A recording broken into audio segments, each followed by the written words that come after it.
جی بالکل، اور شریف میں بھی دریائے چناب کے پانی کی سطح میں مسلسل اضافے کی وجہ سے نشیبی علاقے زیر آب آ گئے۔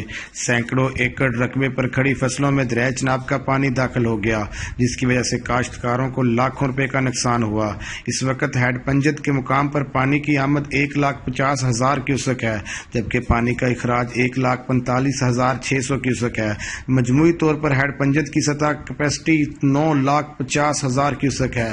ہیڈ پنجت پاکستان کا واحد بڑا ہیڈ ورکس ہے، جس میں 5 دریاؤں کا پانی اکٹھا ہو کر گزرتا ہے، جس میں دریائے ستلج، راوی، جہلم، چناب اور دریائے بیاس کا پانی اکٹھا ہوتا ہے۔ ہیڈ پنجت ورکس کے کل 31 درے ہیں جن سے پانی گزرتا ہے، اور اسی ہیڈ سے 3 بڑی نہریں بھی نکلتی ہیں، جن میں کنال عباسیہ، کنال ابوظبی اور کنال پنجن سرفہرست ہے۔ دریائے چناب میں پانی کی سطح مسلسل بڑھتی جا رہی ہے۔